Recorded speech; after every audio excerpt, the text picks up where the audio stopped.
अङ्गं हरेः पुलकभूषणमाश्रयन्ती भृङ्गाङ्गनेव मकुलाभरणं तमालम् अङ्गीकृता किल विभूतिरपाङ्गलीला माङ्गल्यदास्तु मम मङ्गलदेवतायः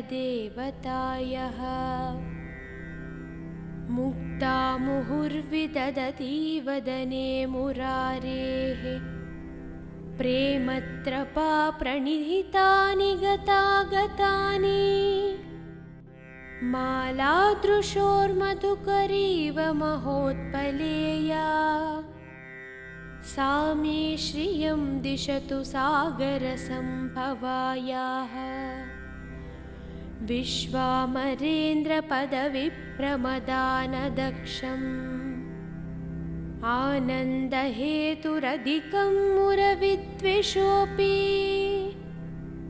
ईशन्निषीदतु मयि क्षणमीक्षणार्थम् इन्दीवरसहोदरमिन्दिरायः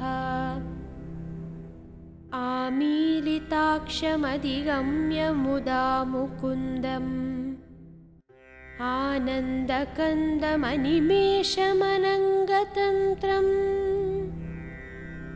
आकेकरस्थितकनीनपपक्षनेत्रम् भूत्यै भवेन्मम भुजङ्गशयाङ्गनायः कालाम्बुदाळिललितोरसिकैटभारेः धाराधरे स्फुरति या तटिदङ्गनेव मातुः समस्तजगतां महनीयमूर्ति भद्राणि मे दिशतु भार्गवनन्दनायः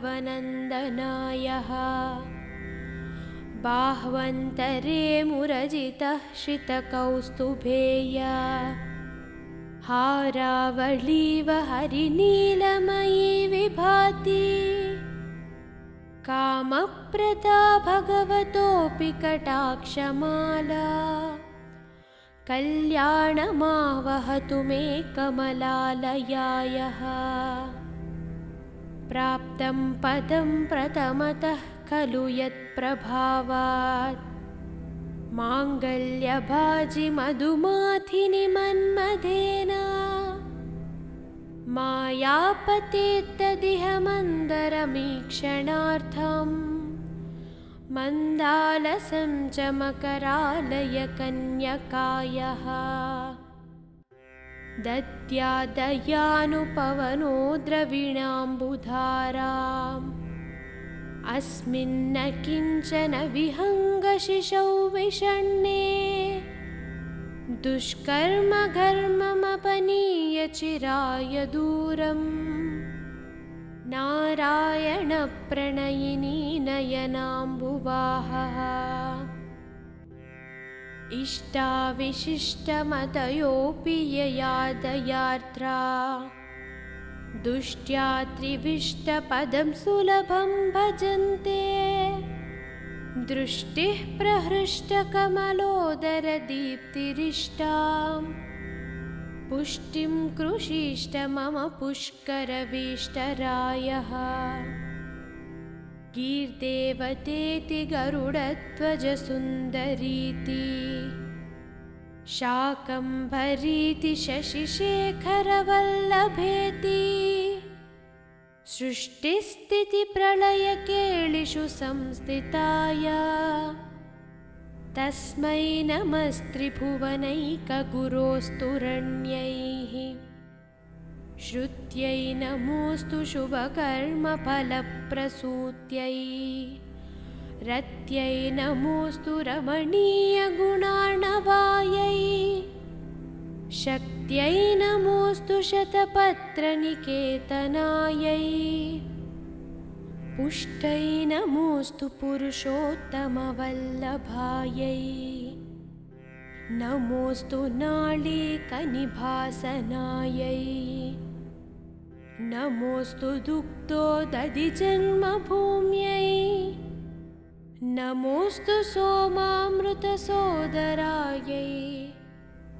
नमोऽस्तु नारायणवल्लभायै नमोऽस्तु हेमाम्बुजपीठिकायै नमोऽस्तु भूमण्डलनायकायै नमोऽस्तु देवादिदेवपरायै नमोऽस्तु शार्ङ्ग्यायुधवल्लभायै नमोऽस्तु देव्यै भृगुनन्दनायै नमोऽस्तु विष्णोरुरसिस्थितायै नमोऽस्तु लक्ष्म्यै कमलालयायै नमोऽस्तु दामोदरवल्लभायै नमोऽस्तु कान्त्यै कमलेक्षणायै नमोऽस्तु भूत्यै भुवनप्रसूत्यै नमोऽस्तु देवादिभिः अर्चितायै नमोऽस्तु नन्दात्मजवल्लभायै सम्पत्कराणि सकलेन्द्रियनन्दनानि साम्राज्यदाननिरतानि सरोरुहाणि त्वद्वन्दनानि दुरिताहरणोद्यतानि मामेव मातरनिशं कलयन्तु मान्ये यत्कट्कटाक्षमुपसानविधिः वाह सेवकस्य सकलार्थसम्पदाः सन्तनोति वचनाङ्गमानसैः त्वां मुरारिहृदयेश्वरीं भजे सरसिजनयने सरोजहस्ते धवळतरां शुकगन्धमाल्यशोभे भगवति हरिवल्लभे मनोज्ञे त्रिभुवनभूतिकरी प्रसीद मह्यम् दिग्बस्तिभिः कनककुम्भमुखावसृष्टा स्वर्वाहिनी विमलचारुजलाप्लुताङ्गी प्रातर्नमामि जगतां जननीमशेषा लोकाधिनाथगृहिणीममृताब्धिपुत्रीम् कमले कमलाक्षवल्लभे त्वं करुणापुरतरङ्गितैः अपाङ्गैः अवलोकय मामकिञ्चनानां कमले कमलाक्षवल्लभे त्वं करुणापुरतरङ्गितैः अपाङ्गैः अवलोकय मामकिञ्चनानां प्रथमं पात्रम् अकृत्रिं दयायाः स्तुवन्ति ये स्तुतिभिरमीभिः अन्वहम् त्रयीमयीं त्रिभुवनमातरं रमां गुणाधिका गुरुतरभाग्यभागिनो भवन्ति ते भुवि बुधभाविताशयाः बिल्वाटवीमद्यलसत्सरोजे सहस्रपत्रे सुखसन्निविष्टा अष्टापदैम्बरुहपाणिपद्मां सुवर्णवर्णां प्रणमामि लक्ष्मीं कमलासनपाणिना ललाटे लिखितामक्षरं पङ्क्तिमस्य जन्तोः परिमार्जय मातरं घ्रीणते धनिकद्वारनिवासदुःखदोग्धीम् अम्भोरुहं जन्मगृहं भवत्वा वक्षस्थलं भर्तृगृहं मुरारेः कारुण्यतः कल्पय पद्मवासे लीलागृहं मे हृदयारविन्दम्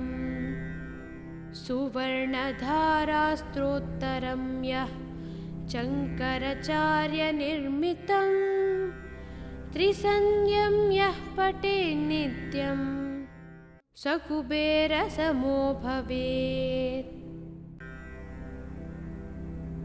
अङ्गं हरेः पुलकभूषणमाश्रयन्ती भृङ्गाङ्गनेव मकुलाभरणं तमालम् अङ्गीकृता किल विभूतिरपाङ्गलीला माङ्गल्यदास्तु मम मङ्गलदेवतायः। मुक्ता मुहुर्विदधती वदने मुरारेः प्रेमत्रपा प्रणिहितानि गतागतानि मालादृशोर्मधुकरीव महोत्पलेया सा मे श्रियं दिशतु सागरसम्भवायाः।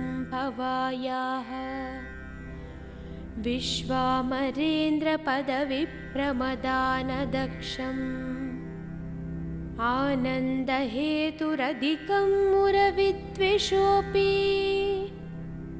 ईशन्निषीदतु मयि क्षणमीक्षणार्थम् इन्दीवरसहोदरमिन्दिरायः। आमीलिताक्षमधिगम्य मुदा मुकुन्दम् आनन्दकन्दमनिमेषमनङ्गतन्त्रम् आकेकरस्थितकनीनपपक्षनेत्रम् भूत्यै भवेन्मम भुजङ्गशयाङ्गनायः। कालाम्बुदाळिललितोरसिकैटभारेः धाराधरे स्फुरति या तटिदङ्गनेव मातुः समस्तजगतां महनीयमूर्ति भद्राणि मे दिशतु भार्गवनन्दनायः। बाह्वन्तरे मुरजितः श्रितकौस्तुभेया हारावळीव हरिनीलमयी विभाति कामप्रदा भगवतोऽपि कटाक्षमाला कल्याणमावहतु मे कमलालयायः। प्राप्तं पदं प्रथमतः खलु यत्प्रभावात् माङ्गल्यभाजि मधुमाथिनि मन्मथेन मायापतेत्तदिह मन्दरमीक्षणार्थम् मन्दालसं च मकरालयकन्यकायः। दद्यादयानुपवनो द्रविणाम्बुधाराम् अस्मिन्न किञ्चन विहङ्गशिशौ विषण्णे दुष्कर्मघर्ममपनीय चिराय दूरम् नारायणप्रणयिनी नयनाम्बुवाहः। इष्टाविशिष्टमतयोऽपि यया दयार्द्रा दुष्ट्या त्रिविष्टपदं सुलभं भजन्ते दृष्टिः प्रहृष्टकमलोदरदीप्तिरिष्टां पुष्टिं कृषीष्ट मम पुष्करवीष्टरायः। गीर्देवतेति गरुडध्वजसुन्दरीति शाकम्भरीति शशिशेखरवल्लभेति सृष्टिस्थितिप्रलयकेलिषु संस्थिताय तस्मै नमस्त्रिभुवनैकगुरोस्तुरण्यैः। श्रुत्यै नमोऽस्तु शुभकर्मफलप्रसूत्यै रत्यै नमोऽस्तु रमणीयगुणार्णवायै शक्त्यै नमोऽस्तु शतपत्रनिकेतनायै पुष्टै नमोऽस्तु पुरुषोत्तमवल्लभायै नमोऽस्तु नाळीकनिभासनायै नमोऽस्तु दुग्धोदधिजन्मभूम्यै नमोऽस्तु सोमामृतसोदरायै नमोऽस्तु नारायणवल्लभायै नमोऽस्तु हेमाम्बुजपीठिकायै नमोऽस्तु भूमण्डलनायकायै नमोऽस्तु देवादिदेवपरायै नमोऽस्तु शार्ङ्ग्यायुधवल्लभायै नमोऽस्तु देव्यै भृगुनन्दनायै नमोऽस्तु विष्णोरुरसिस्थितायै नमोऽस्तु लक्ष्म्यै कमलालयायै नमोऽस्तु दामोदरवल्लभायै नमोऽस्तु कान्त्यै कमलेक्षणायै नमोऽस्तु भूत्यै भुवनप्रसूत्यै नमोऽस्तु देवादिभिः अर्चितायै नमोऽस्तु नन्दात्मजवल्लभायै सम्पत्कराणि सकलेन्द्रियनन्दनानि साम्राज्यदाननिरतानि सरोरुहाणि त्वद्वन्दनानि दुरिताहरणोद्यतानि मामेव मातरनिशं कलयन्तु मान्ये यत्कट्कटाक्षमुपसानविधिः वाह सेवकस्य सकलार्थसम्पदाः सन्तनोति वचनाङ्गमानसैः त्वां मुरारिहृदयेश्वरीं भजे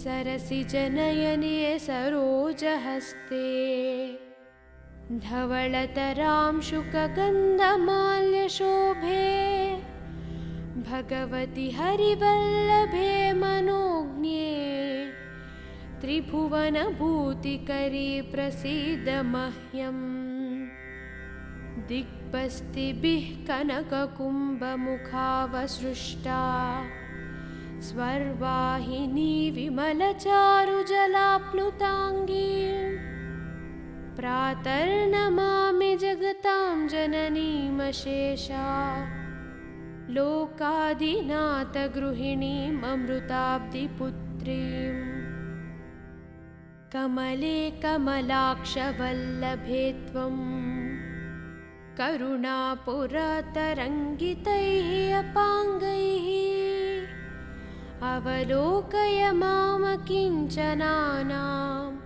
कमले कमलाक्षवल्लभे त्वं करुणापुरतरङ्गितैः अपाङ्गैः अवलोकय मामकिञ्चनानां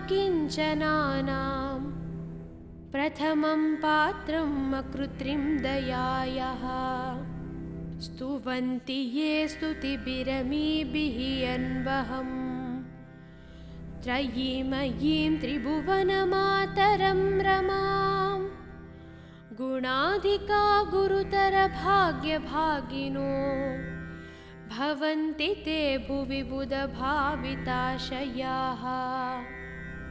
बिल्वाटवीमद्यलसत्सरोजे सहस्रपत्रे सुखसन्निविष्टाम्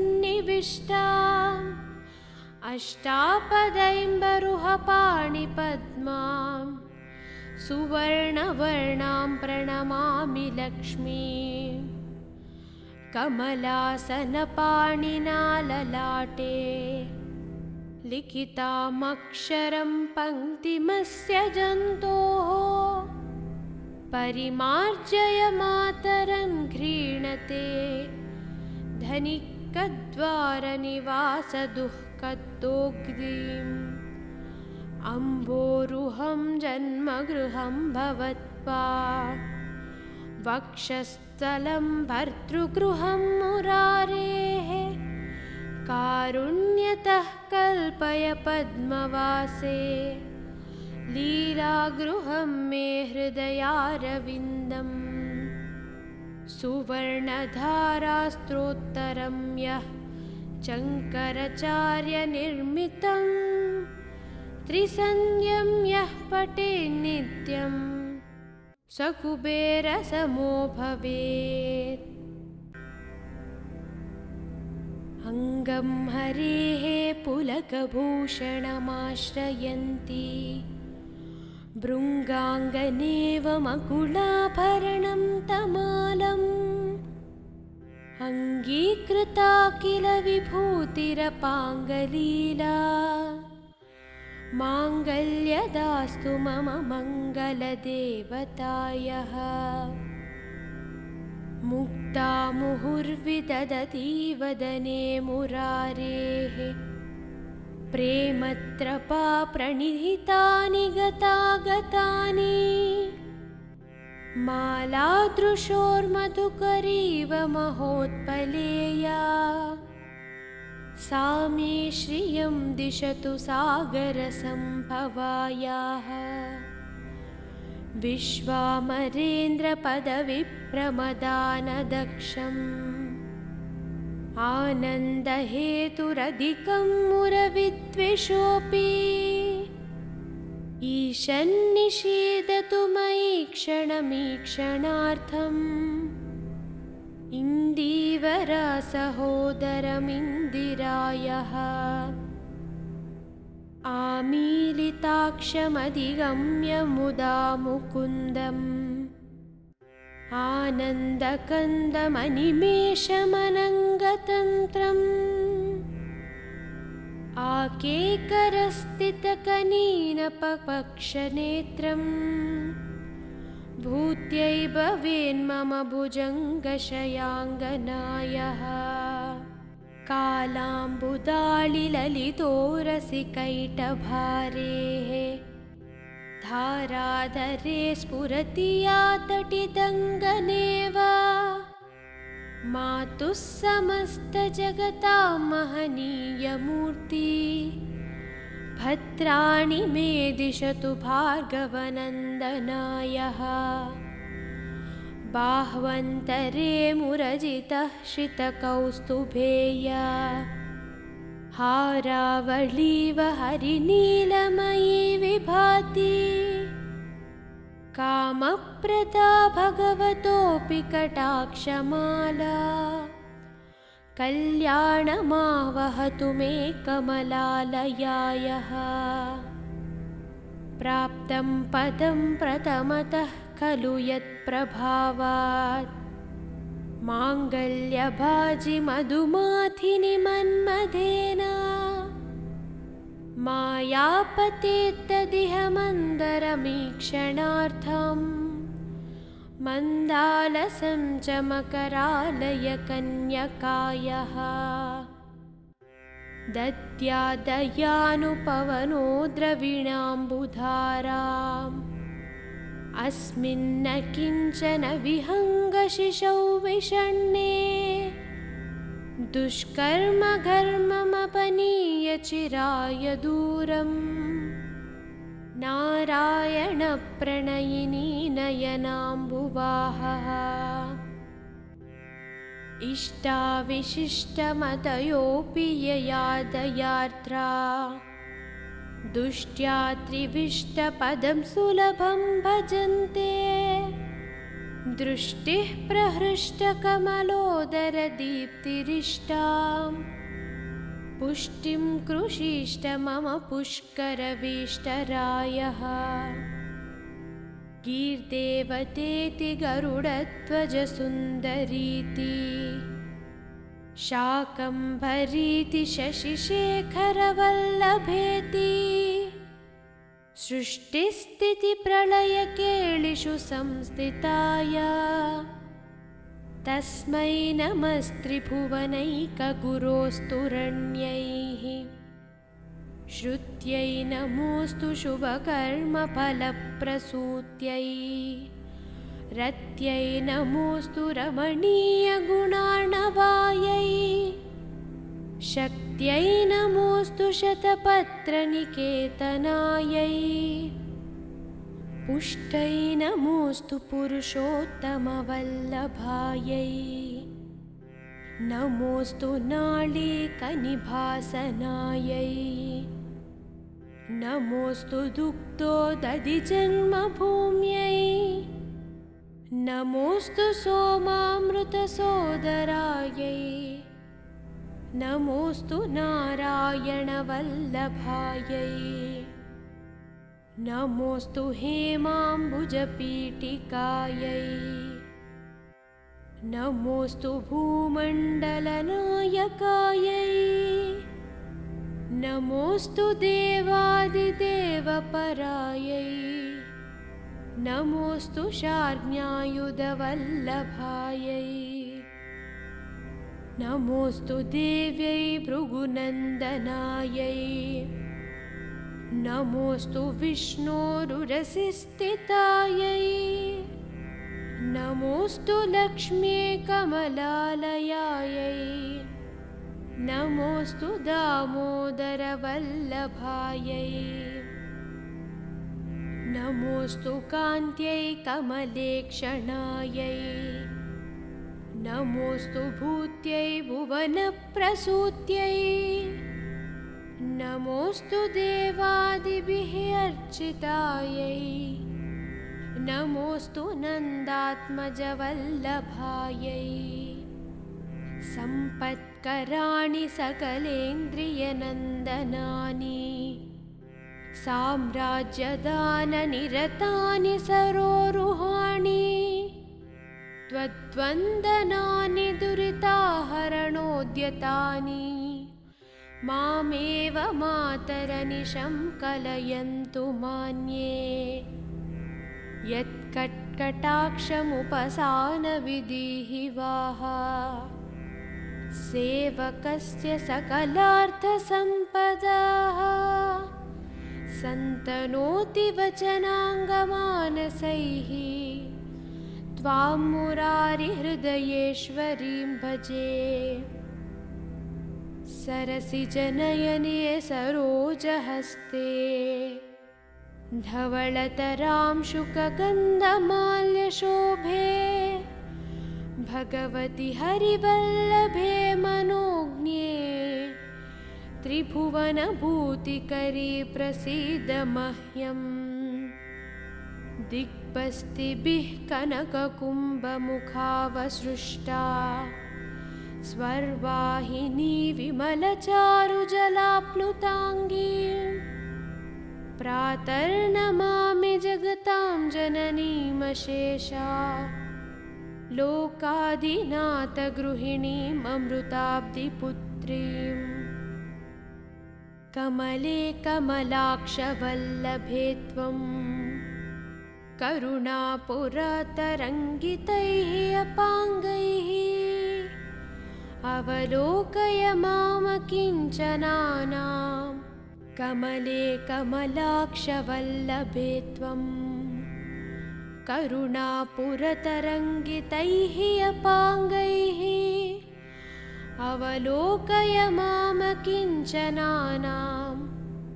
प्रथमं पात्रं अकृत्रिं दयायाः स्तुवन्ति ये स्तुतिभिरमीभिः अन्वहम् त्रयीमयीं त्रिभुवनमातरं रमां गुणाधिका गुरुतरभाग्यभागिनो भवन्ति ते भुवि बुधभाविताशयाः बिल्वाटवीमद्यलसत्सरोजे सहस्रपत्रे सुखसन्निविष्टाम् अष्टापदैम्बरुहपाणिपद्मां सुवर्णवर्णां प्रणमामि लक्ष्मीं कमलासनपाणिना ललाटे लिखितामक्षरं पङ्क्तिमस्य जन्तोः परिमार्जय मातरं घ्रीणते धनिकद्वारनिवासदुःखदोग्धिम् अम्भोरुहं जन्मगृहं भवत्वा वक्षस्थलं भर्तृगृहं मुरारेः कारुण्यतः कल्पय पद्मवासे लीलागृहं मे हृदयारविन्दम् सुवर्णधारास्त्रोत्तरं यः शङ्कराचार्यनिर्मितं त्रिसन्ध्यं यः पठेन्नित्यं स कुबेरसमो भवेत्। अङ्गं हरेः पुलकभूषणमाश्रयन्ती भृङ्गाङ्गनेव मकुलाभरणं तमालम् अङ्गीकृता किल विभूतिरपाङ्गलीला माङ्गल्यदास्तु मम मङ्गलदेवतायः।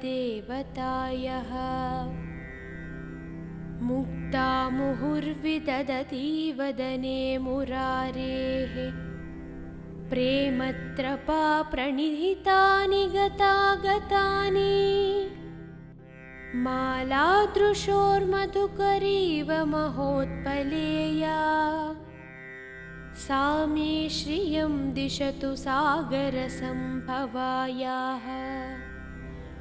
विश्वामरेन्द्रपदविप्रमदानदक्षम् आनन्दहेतुरधिकं मुरविद्वेषोऽपि ईशन्निषीदतु मयि क्षणमीक्षणार्थम् इन्दीवरसहोदरमिन्दिरायः। आमीलिताक्षमधिगम्य मुदा मुकुन्दम् आनन्दकन्दमनिमेषमनङ्गतन्त्रम् आकेकरस्थितकनीनपपक्षनेत्रम् भूत्यै भवेन्मम भुजङ्गशयाङ्गनायः। कालाम्बुदाळिललितोरसिकैटभारेः धाराधरे स्फुरति या तटिदङ्गनेव मातुः समस्तजगतां महनीयमूर्ति भद्राणि मे दिशतु भार्गवनन्दनायः। बाह्वन्तरे मुरजितः श्रितकौस्तुभेया हारावळीव हरिनीलमयी विभाति कामप्रदा भगवतोऽपि कटाक्षमाला कल्याणमावहतु मे कमलालयायः। प्राप्तं पदं प्रथमतः खलु यत्प्रभावात् माङ्गल्यभाजि मधुमाथिनि मन्मथेन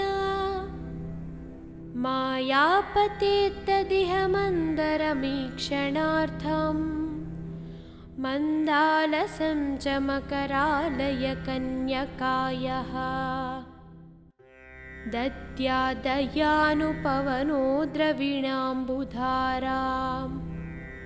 अस्मिन्न किञ्चन विहङ्गशिशौ विषण्णे दुष्कर्मघर्ममपनीय चिराय दूरम् नारायणप्रणयिनी नयनाम्बुवाहः। इष्टाविशिष्टमतयोऽपि यया दयार्द्रा दुष्ट्या त्रिविष्टपदं सुलभं भजन्ते दृष्टिः प्रहृष्टकमलोदरदीप्तिरिष्टां पुष्टिं कृषीष्ट मम पुष्करवीष्टरायः। गीर्देवतेति गरुडध्वजसुन्दरीति शाकम्भरीति शशिशेखरवल्लभेति सृष्टिस्थितिप्रलयकेलिषु संस्थिताय तस्मै नमस्त्रिभुवनैकगुरोस्तुरण्यैः। श्रुत्यै नमोऽस्तु शुभकर्मफलप्रसूत्यै रत्यै नमोऽस्तु रमणीयगुणार्णवायै शक्त्यै नमोऽस्तु शतपत्रनिकेतनायै पुष्टै नमोऽस्तु पुरुषोत्तमवल्लभायै नमोऽस्तु नाळीकनिभासनायै नमोऽस्तु दुग्धोदधिजन्मभूम्यै नमोऽस्तु सोमामृतसोदरायै नमोऽस्तु नारायणवल्लभायै नमोऽस्तु हेमाम्बुजपीठिकायै नमोऽस्तु भूमण्डलनायकायै नमोऽस्तु देवादिदेवपरायै नमोऽस्तु शार्ङ्ग्यायुधवल्लभायै नमोऽस्तु देव्यै भृगुनन्दनायै नमोऽस्तु विष्णोरुरसिस्थितायै नमोऽस्तु लक्ष्म्यै कमलालयायै नमोऽस्तु दामोदरवल्लभायै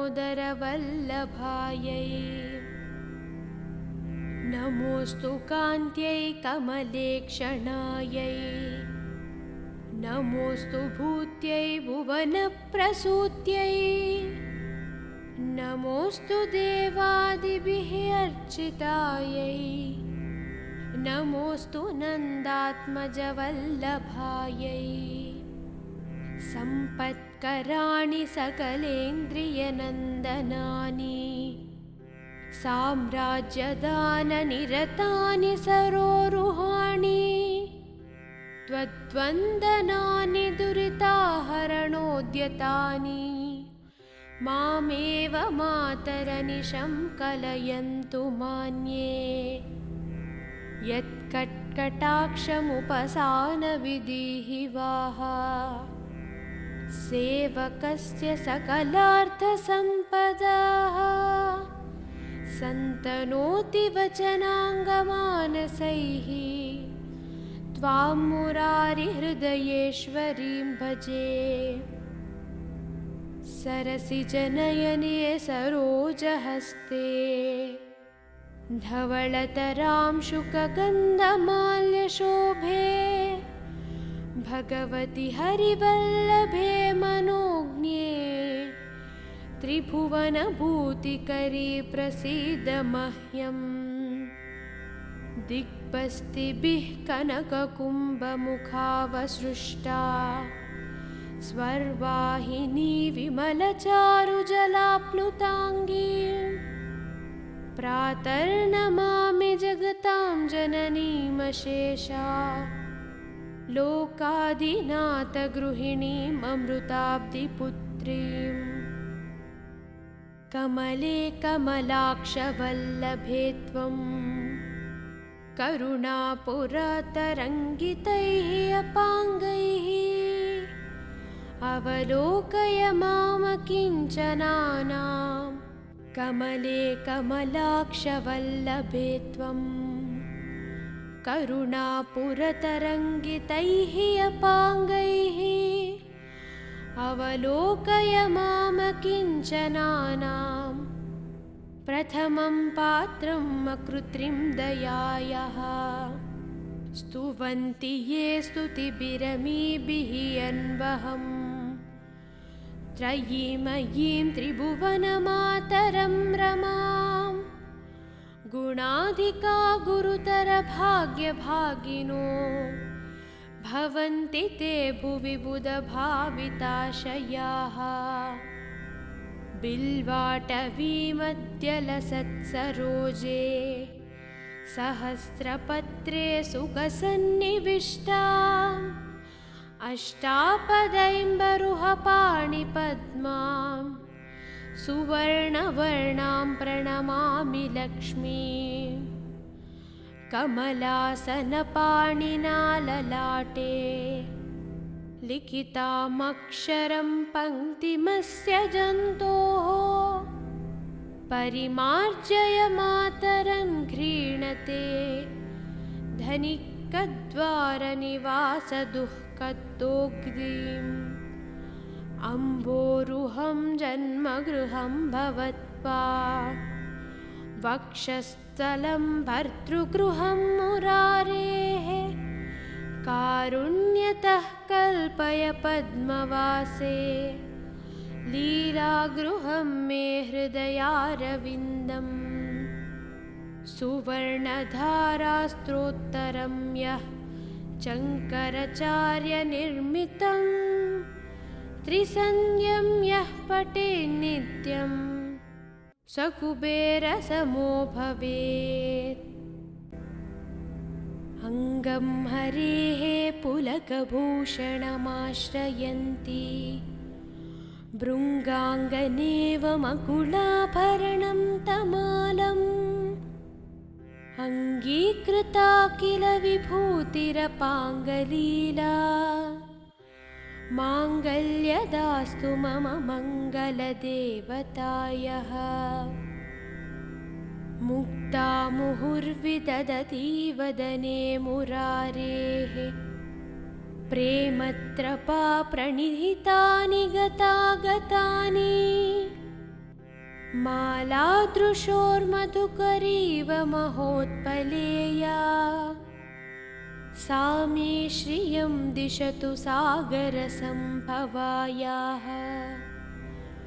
विश्वामरेन्द्रपदविप्रमदानदक्षम् आनन्दहेतुरधिकं मुरविद्वेषोऽपि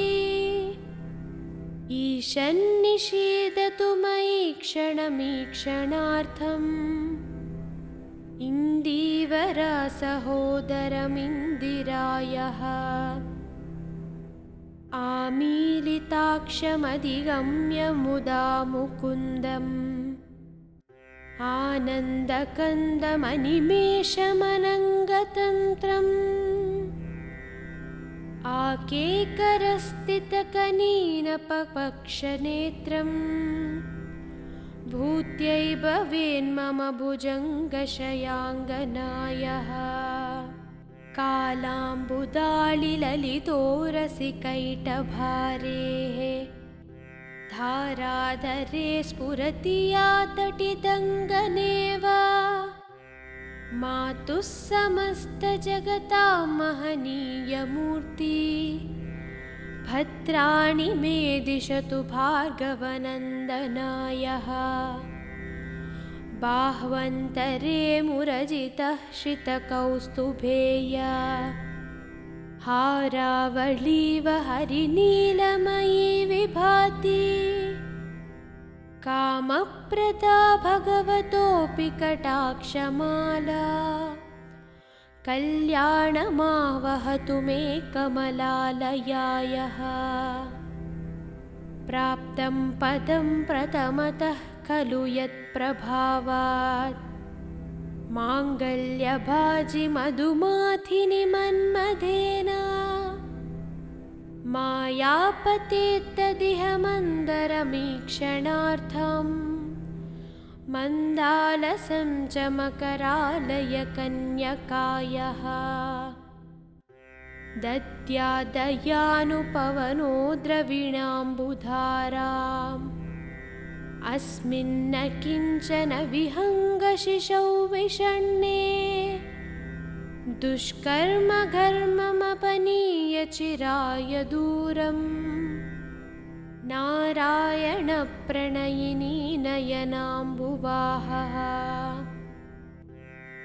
इष्टाविशिष्टमतयोऽपि यया दयार्द्रा दुष्ट्या त्रिविष्टपदं सुलभं भजन्ते दृष्टिः प्रहृष्टकमलोदरदीप्तिरिष्टां पुष्टिं कृषीष्ट मम पुष्करवीष्टरायः। गीर्देवतेति गरुडध्वजसुन्दरीति शाकम्भरीति शशिशेखरवल्लभेति सृष्टिस्थितिप्रलयकेलिषु संस्थिताय तस्मै नमस्त्रिभुवनैकगुरोस्तुरण्यैः श्रुत्यै नमोऽस्तु शुभकर्मफलप्रसूत्यै रत्यै नमोऽस्तु रमणीयगुणार्णवायै शक्त्यै नमोऽस्तु शतपत्रनिकेतनायै पुष्टै नमोऽस्तु पुरुषोत्तमवल्लभायै नमोऽस्तु नाळीकनिभासनायै नमोऽस्तु दुग्धोदधिजन्मभूम्यै नमोऽस्तु सोमामृतसोदरायै नमोऽस्तु नारायणवल्लभायै नमोऽस्तु हेमाम्बुजपीठिकायै नमोऽस्तु भूमण्डलनायकायै नमोऽस्तु देवादिदेवपरायै नमोऽस्तु शार्ङ्ग्यायुधवल्लभायै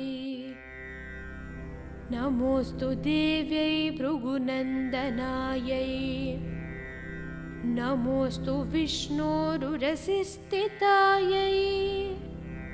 नमोऽस्तु लक्ष्म्यै कमलालयायै नमोऽस्तु दामोदरवल्लभायै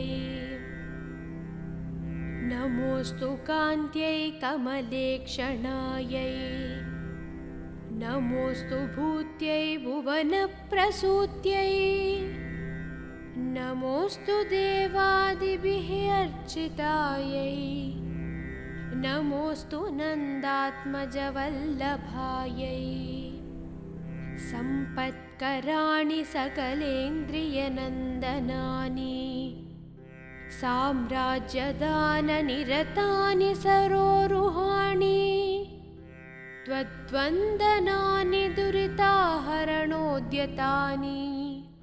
मामेव मातरनिशं कलयन्तु मान्ये यत्कट्कटाक्षमुपसानविधिः वाह सेवकस्य सकलार्थसम्पदाः सन्तनोति वचनाङ्गमानसैः त्वां मुरारिहृदयेश्वरीं भजे सरसिजनयने सरोजहस्ते धवळतरां शुकगन्धमाल्यशोभे भगवति हरिवल्लभे मनोज्ञे त्रिभुवनभूतिकरी प्रसीद मह्यम् दिग्बस्तिभिः कनककुम्भमुखावसृष्टा स्वर्वाहिनी विमलचारुजलाप्लुताङ्गी प्रातर्नमामि जगतां जननीमशेषा लोकादिनाथगृहिणीममृताब्धिपुत्रीम् कमले कमलाक्षवल्लभे त्वं करुणापुरतरङ्गितैः अपाङ्गैः अवलोकय मामकिञ्चनानां कमले कमलाक्षवल्लभे त्वं करुणापुरतरङ्गितैः अपाङ्गैः अवलोकय मामकिञ्चनानां प्रथमं पात्रम् अकृत्रिं दयायाः स्तुवन्ति ये स्तुतिभिरमीभिः अन्वहम् त्रयीमयीं त्रिभुवनमातरं रमां गुणाधिका गुरुतरभाग्यभागिनो भवन्ति ते भुवि बुधभाविताशयाः बिल्वाटवीमद्यलसत्सरोजे सहस्रपत्रे सुखसन्निविष्टाम् अष्टापदैम्बरुहपाणिपद्मां सुवर्णवर्णां प्रणमामि लक्ष्मीं कमलासनपाणिना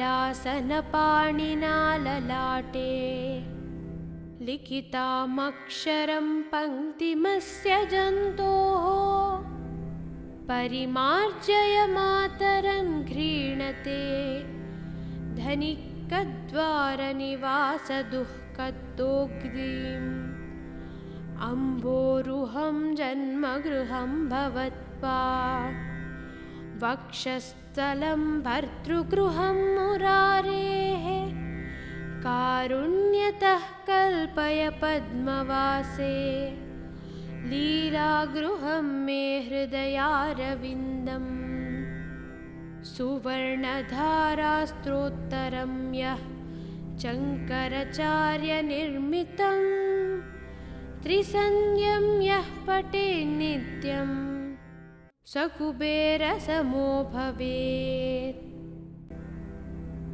अङ्गं हरेः पुलकभूषणमाश्रयन्ती भृङ्गाङ्गनेव मकुलाभरणं तमालम् अङ्गीकृता किल विभूतिरपाङ्गलीला माङ्गल्यदास्तु मम मङ्गलदेवतायः। मुक्ता मुहुर्विदधती वदने मुरारेः प्रेमत्रपा प्रणिहितानि गतागतानि मालादृशोर्मधुकरीव महोत्पलेया सा मे श्रियं दिशतु सागरसम्भवायाः। विश्वामरेन्द्रपदविप्रमदानदक्षम् आनन्दहेतुरधिकं मुरविद्वेषोऽपि ईशन्निषेधतु मयि क्षणमीक्षणार्थम् इन्दीवरसहोदरमिन्दिरायः। आमीलिताक्षमधिगम्य मुदा मुकुन्दम् आनन्दकन्दमनिमेषमनङ्गतन्त्रम् आकेकरस्थितकनीनपपक्षनेत्रम् भूत्यै भवेन्मम भुजङ्गशयाङ्गनायः। कालाम्बुदाळिललितोरसिकैटभारेः धाराधरे स्फुरति या तटिदङ्गनेव मातुः समस्तजगतां महनीयमूर्ति भद्राणि मे दिशतु भार्गवनन्दनायः। बाह्वन्तरे मुरजितः श्रितकौस्तुभेया हारावळीव हरिनीलमयी विभाति कामप्रदा भगवतोऽपि कटाक्षमाला कल्याणमावहतु मे कमलालयायः। प्राप्तं पदं प्रथमतः खलु यत्प्रभावात् माङ्गल्यभाजि मधुमाथिनि मन्मथेन मायापतेत्तदिह मन्दरमीक्षणार्थम् मन्दालसं च मकरालयकन्यकायः। दद्यादयानुपवनो द्रविणाम्बुधाराम् अस्मिन्न किञ्चन विहङ्गशिशौ विषण्णे दुष्कर्मघर्ममपनीय चिराय दूरम् नारायणप्रणयिनी नयनाम्बुवाहः। इष्टाविशिष्टमतयोऽपि यया दयार्द्रा दुष्ट्या त्रिविष्टपदं सुलभं भजन्ते दृष्टिः प्रहृष्टकमलोदरदीप्तिरिष्टां पुष्टिं कृषीष्ट मम पुष्करवीष्टरायः। गीर्देवतेति गरुडध्वजसुन्दरीति शाकम्भरीति शशिशेखरवल्लभेति सृष्टिस्थितिप्रलयकेलिषु संस्थिताय तस्मै नमस्त्रिभुवनैकगुरोस्तुरण्यैः श्रुत्यै नमोऽस्तु शुभकर्मफलप्रसूत्यै रत्यै नमोऽस्तु रमणीयगुणार्णवायै शक्त्यै नमोऽस्तु शतपत्रनिकेतनायै पुष्टै नमोऽस्तु पुरुषोत्तमवल्लभायै नमोऽस्तु नाळीकनिभासनायै नमोऽस्तु दुग्धोदधिजन्मभूम्यै नमोऽस्तु सोमामृतसोदरायै नमोऽस्तु नारायणवल्लभायै नमोऽस्तु हेमाम्बुजपीठिकायै नमोऽस्तु भूमण्डलनायकायै नमोऽस्तु देवादिदेवपरायै नमोऽस्तु शार्ङ्ग्यायुधवल्लभायै नमोऽस्तु देव्यै भृगुनन्दनायै नमोऽस्तु विष्णोरुरसिस्थितायै नमोऽस्तु लक्ष्म्यै कमलालयायै नमोऽस्तु दामोदरवल्लभायै